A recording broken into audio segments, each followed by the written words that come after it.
चला तर मग नागपंचमी आहे म्हणजे प्रत्येक भागातला वेगळे वेगळे प्रकार होणार. आमच्याकडे होते तो म्हणजे फुलोरा.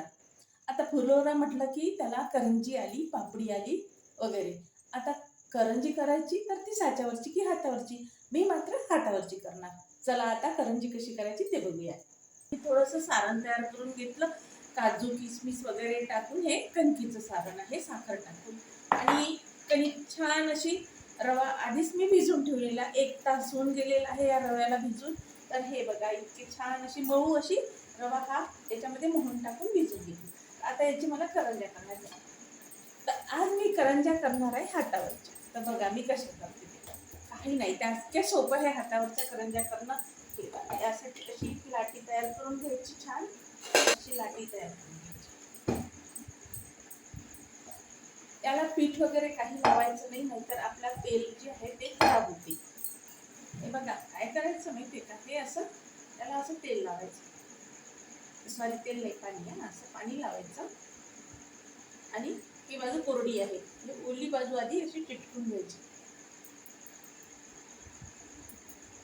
ते झाल्यानंतर असं याच्यात घ्यायचं आणि यामध्ये असं करायचं. याच्यावर घ्यायचा हात म्हणजे खाली पडणार नाही. आणि हे असं बोटाने असं लोटायचं.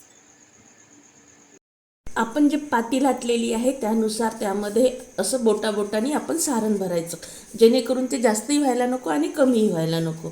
तर याप्रमाणे हे असं पूर्ण भरून झाल्यानंतर आता याची जी अर्धी बाजू आहे हे आपल्याला आता आणखी जोडायची आहे. म्हणून याला पण आणखी असं पाणी लावायचं आणि ते छान असं जोडून घ्यायचं, कारण की आपली पाती हे फुटायला नको म्हणून. तर मंडळी, अशाच या माझ्या हातावरच्या आज करंजीच्या रेसिपीमध्ये आपले स्वागत आहे. याप्रमाणे मी सारण जे आहे ते पण सगळीकडे असं पसरून घेतलं, छान आतमध्ये जायला हवं सगळ्या भागामध्ये. आणि आपलं जे हे पातीची जी कणिक आहे ही खूप छान भिजलेली होती, आधी भिजवून ठेवली.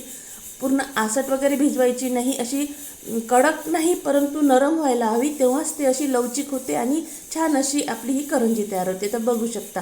तर आता हे बाजूचं जे आहे ते चांगलं प्रेस करून घ्यायचं, म्हणजे ते असं फुटणार नाही.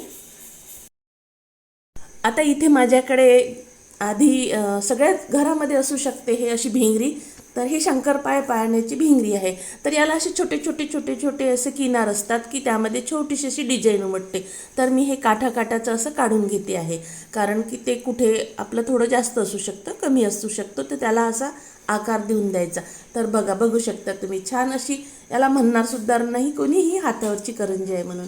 आता ही करंजी तयार झाली आणि हे लगोलगच 2-3 झाल्या आपल्याजवळ की त्या तळून घ्यायच्या. जास्त वेळ ठेवायच्या नाही, तेव्हाच त्या अशा चांगल्या होतात.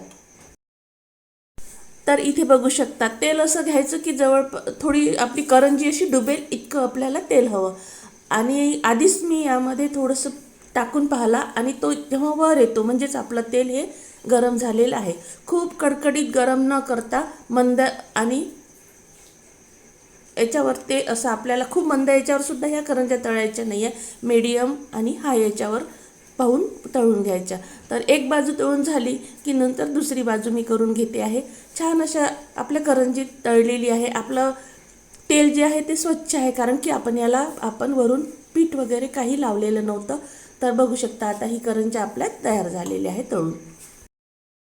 तर माझा हा व्हिडिओ तसा नागपंचमीला ज्या मी करंज्या केल्या त्याचा आहे, तर थोडा लेटच होत आहे, तर त्याबद्दल क्षमस्व. बघा आता ह्या आपल्या करंज्या आता झाल्या आहे, अशा छान अशा टम्म फुगलेल्या पण आहे आणि अगदी पातळ अशी त्याची आपली पाती आहे. तर अगदी आता करंज्याला आपण झाल्यानंतर आता याला बाहेर घेऊया. बाकीच्या पण करंज्या मी याप्रमाणेच करून घेतल्या आणि आता याला एक झारा घेते आहे. या झाऱ्यावर अलगद अशा टाकून थोडंसं तेल तिथेच टिपून ह्या बाहेर घेते आहे. तर बघू शकता अजिबात आपल्या करंज्या तेलकट पण झालेल्या नाही आहे आणि खूप छान आपल्या करंज्या झालेल्या आहे. आणि तुम्ही पण अशा करंज्या अवश्य करून बघा आणि मला तुमच्या पण करंज्या कशा झाल्या ते अवश्य सांगा. आणि आजचा हा जो माझा हातावरच्या करंजीचा व्हिडिओ आहे तो आपणास कसा वाटला तो कॉमेंट्सद्वारे नक्की कळवा. आणि व्हिडिओ आवडल्यास असेल तर लाईक करायला विसरू नका. पुन्हा भेटू अशाच नवीन व्हिडिओसोबत. नमस्कार.